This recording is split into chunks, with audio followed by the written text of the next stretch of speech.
go. Welcome back, I'm Michael Burns, and I want to tell you there are very, very few things in this life that I enjoy more than introducing you to somebody you know who is a lovely person, has a great voice, and has doctor in front of their name. Joining me is Dr. Lisa Cassman, and good morning, Dr. Lisa. Nice to have you with us. Good morning. Good morning, Michael. Thank you so much for having me this morning. I really appreciate it. Thank you. Now, you're a minister, a life coach, and a counselor. Is that correct? Correct, yes. Yep. And you live are you thawed out up there yet? If I remember right, you lived up in Minnesota or something, right? Yes, I live in Minnesota. My husband and I, we live in Minnesota. We, last weekend we got another snowstorm, but it's pretty much gone now. So I'm hoping that the weather stays warmer, so it'll just keep melting and melting. Yeah, my husband wants it to be all gone before he comes home, so hopefully it is. Well, maybe it all gets straightened out before we all have to move to the villages, you know? Yeah. I got my golf cart. We're ready to go. There you go. Yeah. Hey, I wanted to talk to you a little bit about today, because we were, every once in a while, we accidentally have one subject lead into another.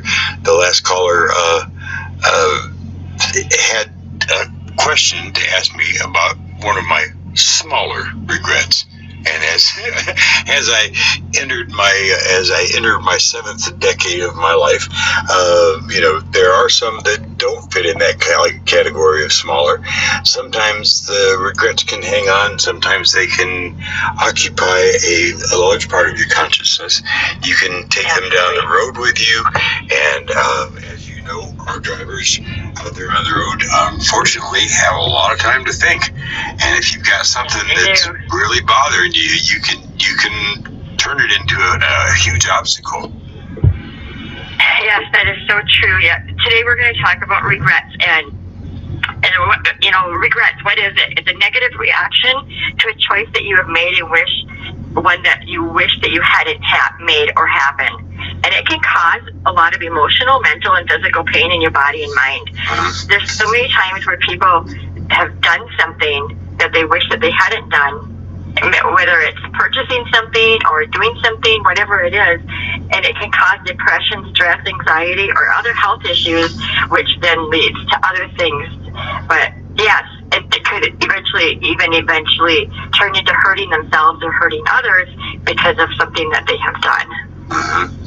And there's a lot of literature about regrets. There are entire books written about regret and about doing things to fix it, and many actually prescribe ways to go back, think about it, and do something constructive with it. I know one of my favorite quotes about regret is from Lucille Ball, and she said, well, I'd rather regret the things I've done than regret the things I haven't done. And there's a lot of that too. At least you made some decision. At least you took a shot at it, and you can. Is that part of the healing process for handling your regrets? Is to say, well, I had this choice and that choice. Exactly. Yeah. Well, the biggest one for me, because I do a lot of counseling with people, and I speak to women's groups a lot. I like to do motivational speaking, and the number one thing that I find is stop condemning yourself. That is huge. Our hearts can be so cold, so unchangeable, so unbendable, and it seems no matter what we do, everything goes wrong. And a lot of times it leads back to that, what I didn't do in my life, or what I did do and maybe it hurt yourself or hurt somebody else, and then you're regretting that. And yes, stop condemning yourself. It is so easy when you have made a choice that you feel that you shouldn't have done it to keep turning on yourself, but you need to find a way to let go of that. And maybe you have tried and you can't, so you need to get help. Eventually you may need to get help because you just can't let go of that. Well, sure, and all of us have to tolerate that ridiculous 5-year-old that lives inside all of our brains, and who taunts us like, you should have done this, and it takes a while to put him away, Yeah, it's like, just start how to quiet the inner critic in yourself to start, to know that you can move forward is look at the positive things in your life. Yes. So look in the mirror. Just think about that caterpillar that's so, they're not pretty. Some people may think that they're pretty, but, and all of a sudden that caterpillar comes out of the cocoon and it's a beautiful butterfly. Just like you can move out of that little holding into yourself, and you can move into that beautiful person that you were created to be. You look in the mirror and you tell yourself, oh wow, I'm going to be okay. I'm not going to be that person anymore. Or you take lemons and you make lemonade out of it, or you take snow, like we've had here in Minnesota, and you make a snowman. You find something to help yourself move forward and take that positive thing. Instead of looking at the negative part of it, you take the positive part and you keep making it bigger and bigger until you feel better inside about yourself. Can we take a stop just a minute and branch off of our conversation tree here? And let me ask you a question. And I apologize for doing this unprepared. If we need to take a break and have you come back, we can do that. But it's okay. How you handle regret, how you handle those kind of things, has a lot to do with your personality, does it not? I mean, if you're a person who lives in a black and white world, it tends to make you harder on yourself even than you are on other people. If you have a little more open, more thoughtful mind, it's a little easier to deal with it. But for people who are really stuck in that little black and white world where it's either right or wrong, and it's like do or don't, what's your recommendation to them? Because they sometimes are the people who have the hardest time letting go. Yeah, so many times you're right, because if you have that black or white, there's no in between for you, so you can't have room to grow. So you need to find that middle balance on, okay, so where can I grow from here? You need to take action with yourself. What can you do? You can start writing down on a piece of paper the positive things that you have done instead of looking at the regrets that you have done, the negative.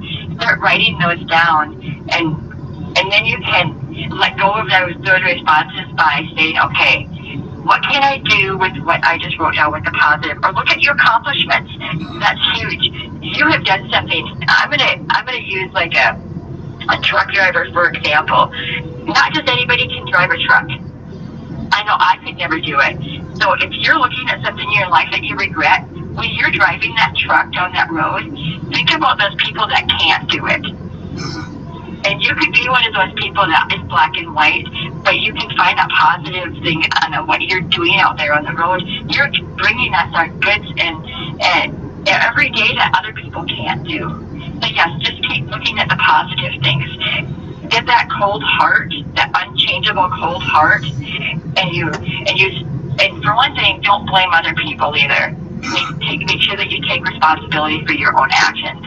A lot of people will start they'll blame other people for something that has happened in their life. And if you take responsibility for your own actions, you're not going to have that black and white either. You're going to have that middle where you're going to be unbendable, unchangeable, or changeable, and then you're going to be able to move forward with that too.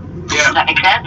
It does. And I find personally, in my own observations, that people who are wrapped up in regret tend to be the people who maybe haven't done as much, who haven't taken a shot, who haven't, maybe stepped out on that ledge to go for something big, and maybe, regrets caused by not having done anything at all. That could be too, yes, absolutely. Yeah. So what can you do about that? Like that's what last time I talked about procrastination, and that procrastination can actually lead to regrets because of something that you may have not done that you wish you had done. Do you want to go back to school? You're regretting not going back to school. Did you want a different job? Do you want a job that makes you happy? Go take that job that makes you happy. You can't be stuck in that spot where you are, you're going to keep telling yourself that you're regretting what you're doing because you're so unhappy with your life. It's a choice that you make. You have to choose to either go forward or be stuck where you're at. Yeah, and I personally have friends who, some of them, they get stuck in procrastination. And then I have other friends who have turned procrastination into an art form. And that's a whole different kettle of work. I'm going to take a quick break here. We'll come back on the other side, and let's start talking about maybe some tools. Let's get the toolkit out and share them with our friends out there on the road, and see if we can find some ways to help them let go. Okay? All right. Michael Burns with Dr. Lisa Cassman here on the Tim Ridley Show. It is Wednesday on SirusXM 146. We'll be back right after this.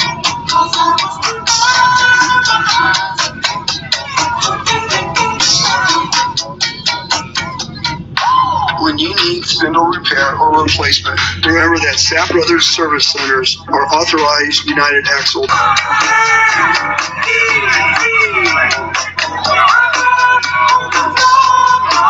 Welcome back and welcome in. Michael Burns with Dr. Lisa Cassman this morning.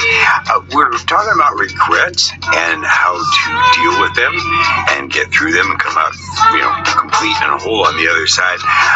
Dr. Cassman, it always makes me think, and I promise you, I will spare you and the audience the agony of me trying to have to do a Scarlett O'Hara imitation.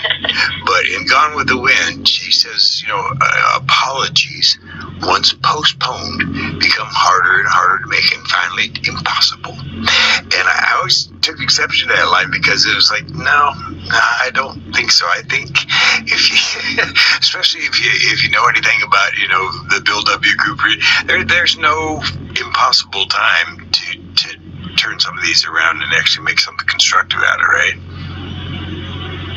Well, it depends on the person.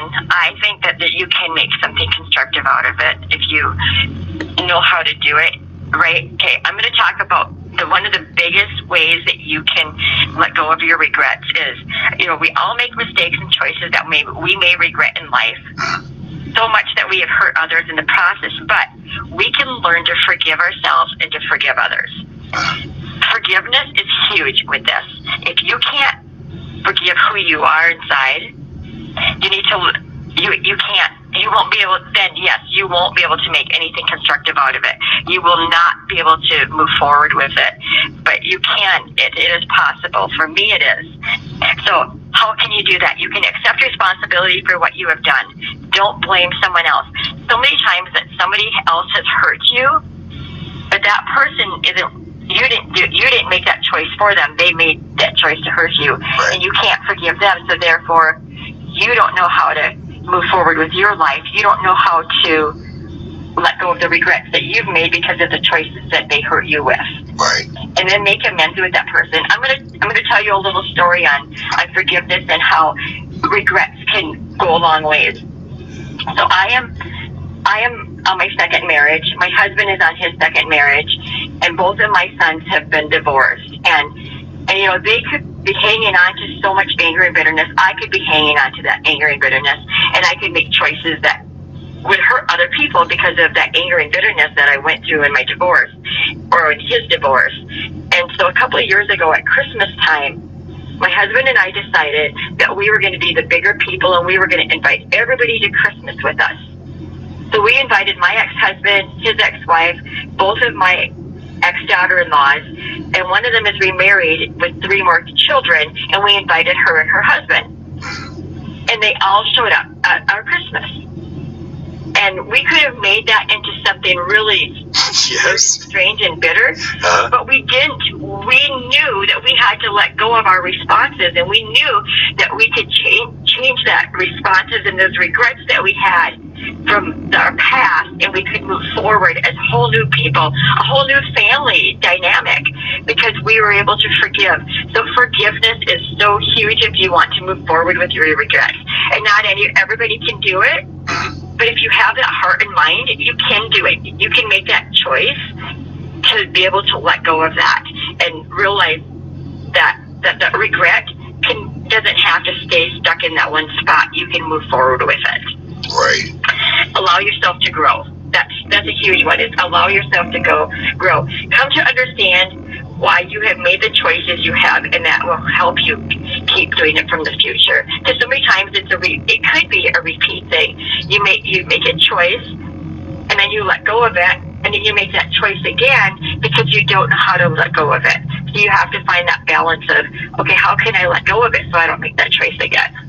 Yeah, and it's kind of interesting because sometimes it's hard to let yourself do that. And you've seen in court cases and so forth, you've seen someone who was a mother or a brother or a sister of somebody who had been fatally wounded and so forth, and they'll walk up to the person that is responsible for it and said, I forgive you. That's huge. It is huge. Yep. And that person that made that choice to hurt that other person had to just hang on to that, or they could accept that forgiveness and be able to move forward with their life because they made a choice that they they will regret for the rest of their life, but they don't have to hang on to it. Right. Exactly. And when you compare, some people's forgiveness, like that brand of it, I believe it was Nelson Mandela that said, he walked out of the jail cell and so forth after being there for very little reason. and he said, I knew if I didn't leave my bitterness and hatred behind, I would still be in prison, even though I'd walked out the door. And it's true. You do create a prison for yourself if you hang on to that. Absolutely. I know many people that have been through the treatments with drug and alcohol problems, and they have a lot of regrets on what they've done in life, but they take that negative, what they did, and turn it into a positive thing to help other people go through what they went through so they can get through it too. So you can take that, what did I do wrong, and you can help somebody else that's doing that same thing to make a positive choice in their life. And how do you get to that point where you realize, what's been wounded in this process?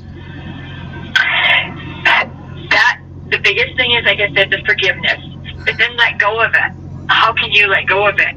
You can just think about, find those self-worth. What is causing those wounds with you? Is it your self-worth? Find a way, look in the mirror and tell yourself, you know what? I'm beautiful. I'm worth it. I don't have to hang on to this anymore. Was that wounded? Was it your self-worth wounded? Was it your self-image? The lies to others. Forgiving others. So the lies that other people have been saying about you. So many times when you have regrets in your life, somebody on the other end has lied about you. Yes, there's probably some truth to what they've said to you, but that lie keeps building and building and building and building, and then you're hanging on to their lies, that you're letting them control your life. So the biggest thing is, do not let somebody else control your life.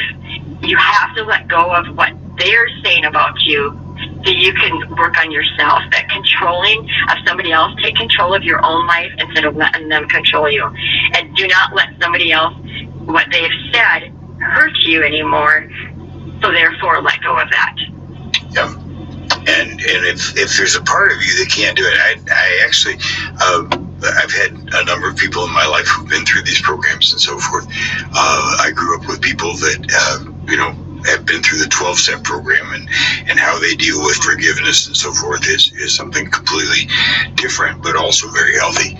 But for those folks who, can't do it, who can't bring themselves to do something they consider that magnanimous, we can always remember it was an American humorist, and I'm sorry, I can't remember if it was Josh Billings or if it was Mark Twain, but one of them said, there's no revenge so complete as forgiveness. That's the ultimate revenge. And both of them may have said it in different ways at different times. And if that's what you have to use as a tool to get past it, go ahead, because some people it's really hard to do the other way. It is, yes, absolutely. Just thinking about this now, that when I'm talking to you, I own my own spa and salon, and when I have some clients that come in there just grumpy as all get out, and I can treat them really, I could be like, what's your problem today? But I kill them with kindness. As hard as it is, You know, I could be really angry because they treat me like I'm the enemy when I'm actually giving them a massage. So, but I kill them with kindness, and I make sure that their massage is extra special that day, so that they're just like, wow, she didn't take this out on me. You know, Right. it's so easy to take it out on somebody else, but if you kill people with kindness and you don't let that person control your attitude and how you're going to go the rest of your day, it's going to make your life so much easier. Well, let me congratulate you, because that takes a very strong person, because there's tendons exposed there. You could fix them real good, you know. Yeah, I know. I could. Yeah, I like that. And I could give them a horrible massage and they never come back, you know. But there's some people that I have a really hard time wanting to come back, but I'm not going to do that to them, because that's my business and that's my, you know. But you just have to figure out how you're going to react to it. Are you going to let that person control you, or are you going to take control of your own life? Are you going to be able to forgive that person, or are you going to carry that unforgiveness and anger and bitterness for the rest of your life? You bet. Dr. Cassman, thank you so much for ending the program with me today. I really appreciate you being here and passing along some of these tools, because I do know people who are so trapped by things in the past, whether it was something they did or something somebody else did to them. Exactly. It is. It's like as Nelson Mandela said, it's a prison, and it can become a long-term prison. Thank you so much for being here. All right. Thank you, and you have a wonderful day. I hope you run into nothing but happy people today. Thank you. With your profession, that's probably not possible. Michael, I really appreciate you being on the today with me. Thank you so much. And this is Michael Bird.